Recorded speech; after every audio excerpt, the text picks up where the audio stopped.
Hi, everyone. Welcome back. I have a good one for y'all today. So, do you ever feel like your sinuses are always congested? Like you wake up stuffy, you go to bed stuffy, and it never really clears?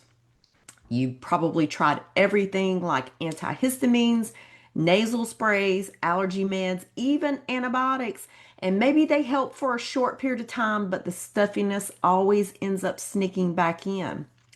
Here is the part that people don't realize. The problem might not be in your nose at all. It actually might be starting in your gut. Okay, all right, I get it. I know it sounds strange, but the gut and the sinuses are like two neighbors connected by the same plumbing system.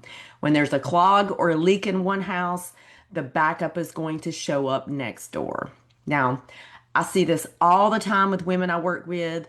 They're busy with their careers, busy all the time juggling all the things, kids, everything, sports, all that stuff, who end up saying, I just can't breathe through my nose.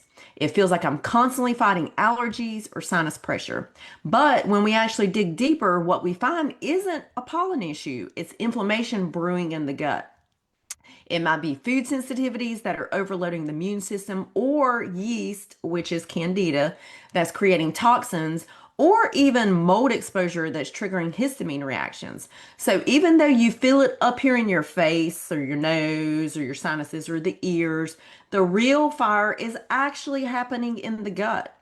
Now, let's touch on the gut sinus link. Your gut and sinuses are both lined with mucous membranes. You want to think of them as two different branches of the same immune highway. So, around 70% of your immune system actually lives in your gut.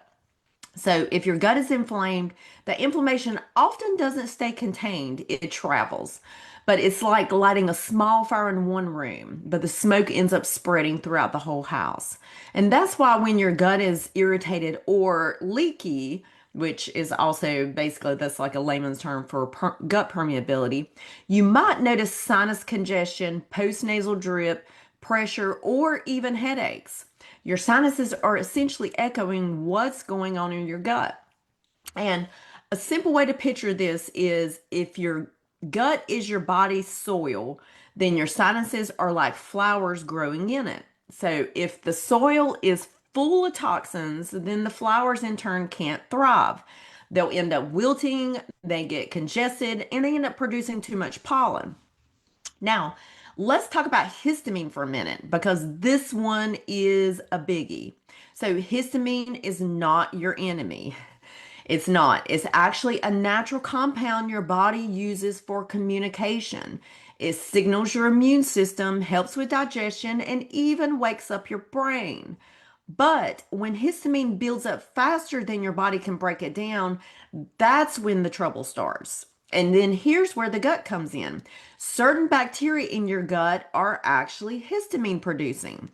So, if those strains start to overgrow, or if your gut is inflamed and your DAO enzyme, which is the enzyme that breaks down histamine, can't keep up with the production, histamine levels end up rising like a flood and your bucket starts overfilling. And that's when you start feeling congested or stuffy, itchy, flushed, or sneezy. You might feel lightheaded or more anxious, or just like your sinuses just can't drain. So it's almost like your immune system is on high alert all the time. And imagine histamine as text messages your immune system sends out. A few messages are fine, it keeps things running smoothly. But if your gut bacteria keeps spamming your inbox with histamine texts and your DAO enzyme can't delete them fast enough, you end up overwhelmed, clogged, inflamed, and foggy. So it just kind of backs up. Now, let's unpack the common drivers that keep that inflammation cycle going. I like to call it like a negative feedback loop. Once that loop starts, it's kind of hard to break it. First, you have leaky gut, aka the leaky fence. Now, your gut lining is like a tight fence with tiny gates that decide what gets through nutrients in, waste and toxins out. But when inflammation weakens those gates, undigested food particles, toxins, and bacteria can slip through the cracks. Your immune system sees those as intruders and launches an attack, and then in turn, inflammation spreads. And because your immune system connects directly to your sinuses, that inflammation can show up as sinus congestion, pressure, and drainage. Now, let's talk about food sensitivities, which can actually fuel the fire here. So, you think of certain foods like dairy or gluten as logs being thrown on that fire. You may not react instantly, but they keep the immune system kind of simmering in the background. And that's why you might notice sinus flare ups after certain meals or during a time when your gut just kind of feels a little off and not right.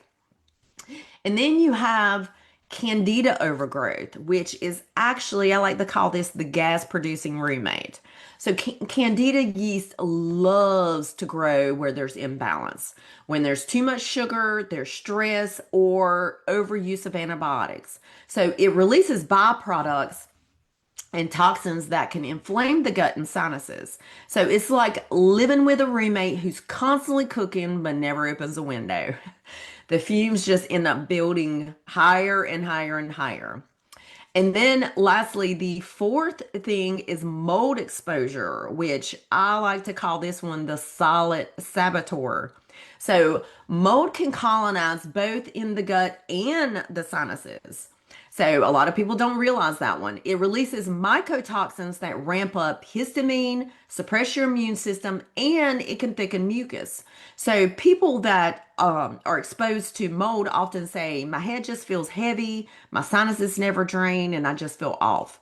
So you can treat the symptoms all you want, but unless you get mold and toxins out of the body, the congestion is just going to keep coming back. So, what can you do to start feeling better? First, stop trying to just manage the sinus symptoms with sprays, antihistamines, and decongestants that are just like mopping. It's just like mopping up the water without fixing the leak. Start first by finding the root cause with testing. A GI map stool test is going to show us which bacteria are overgrown, which are histamine producing, and whether yeast or parasites are driving inflammation.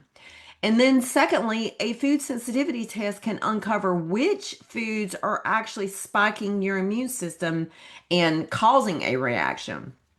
And in some cases, a mold or mycotoxin test can reveal a deeper environmental trigger. So once we have that data, we can create a plan to rebalance the gut oftentimes using probiotics that don't produce histamine. And I just want to give the caveat here that not all probiotics are helpful here. So you have to be very careful. And then remove inflammatory foods and replace them with healing ones. So healing foods like bone broth, cooked veggies, lean proteins, healthy fats.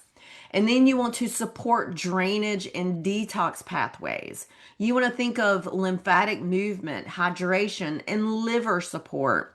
Do want to add here that it is imperative when you do anything addressing any of these, you have to be pooping. Like that is so, so, so important. That is one of the primary detox pathways. So you have to be pooping.